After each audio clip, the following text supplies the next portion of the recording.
What to do, Jam Pie? It's your boy Jamie. Great. You already know what it is. And I got my boy here with me. Hey, what's good? It's Ski Retro Posse. What's good? You already know. Alright, today we're about to react to a video real quick. It's Hitchhiking Horror Stories. If you like the video, leave a like, comment, subscribe. Tell me what else you want me to react to. We'll get to it. Alright, let's get to the video. Hey. Little boy, I know you scared. I don't get scared, you know what I'm saying? I don't get scared. Hey, let's get in the video. Yo, you see that dude over there though? Gee.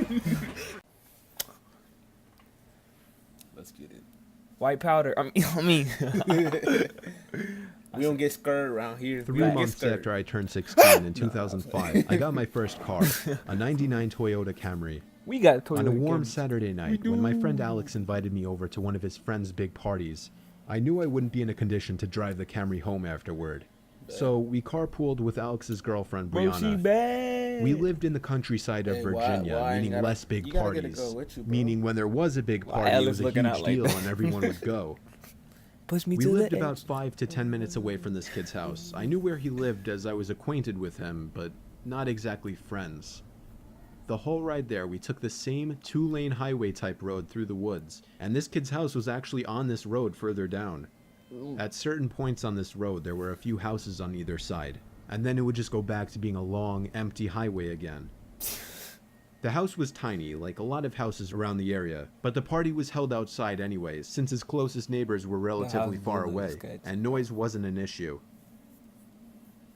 I'll skip most of the party up until the point that Brianna, who was supposed to be our designated driver, had to suddenly leave for a small family emergency. Leave with her then.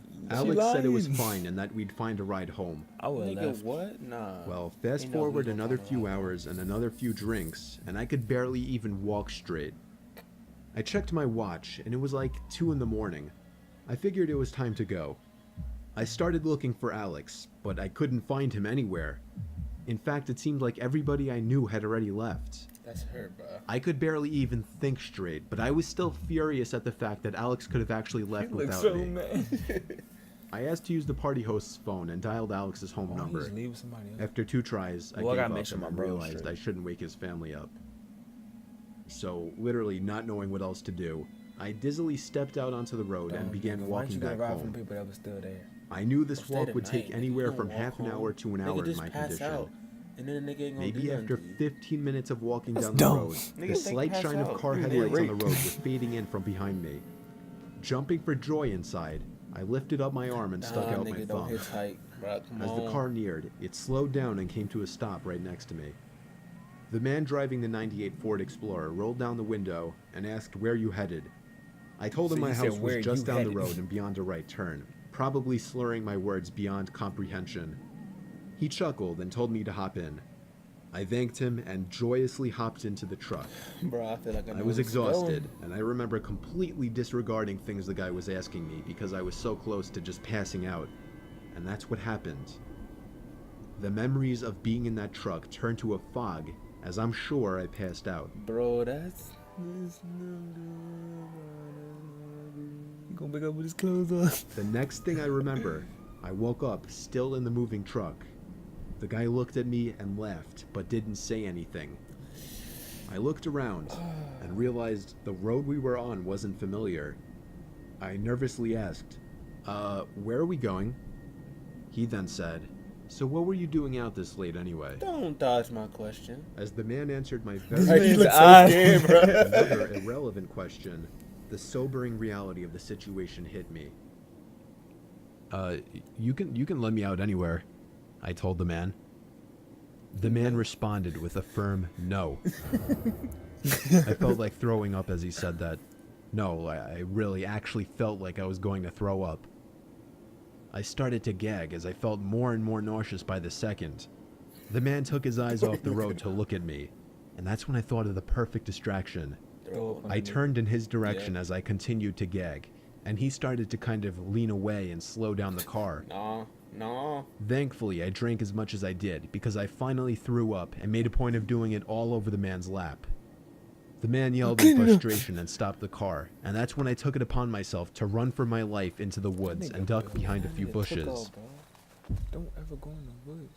The man came following into the woods with a flashlight, and on 2 separate occasions, he shined the light straight over me without noticing. Eventually, I heard his footsteps walk even further into the woods past me. That was when I ran back to his truck, but unfortunately, he was smart enough to lock it. By some miracle, I saw another car approaching in the distance, and I ran out into the middle of the street, waving my arms like a lunatic. The car tried to avoid me, but I wouldn't let it. They were forced to stop, and I yelled at them to help me before they came back. Once I told them that I was kidnapped by the man who was driving that Ford Explorer, the driver agreed to give me a lift. Not to the police station or anything, but to my house. I made it back safely, where I couldn't thank the driver enough. I immediately woke up my parents and told them. My dad wanted to know if I got his tag number. Exactly. And then I felt like punching myself in the face. I failed to get the simplest information from the guy that would have allowed me to actually properly report him. All I knew was that he drove a faded blue '99 Ford Explorer. I made sure to give Alex a piece of my mind, and part of me always held a grudge against him ever since, just for abandoning me at a party without telling me. I could have died. I haven't seen him in 4 years now, however, and this was actually the first time I even thought about this incident for almost a year now.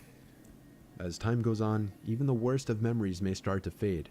But after writing this to share with the internet, it's once again fresh in my mind. Sucks, bro.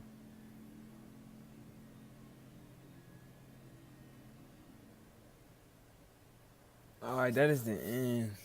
Alright, guys, that's it for the video. If you like the video, leave a like, comment something that you want me to react to.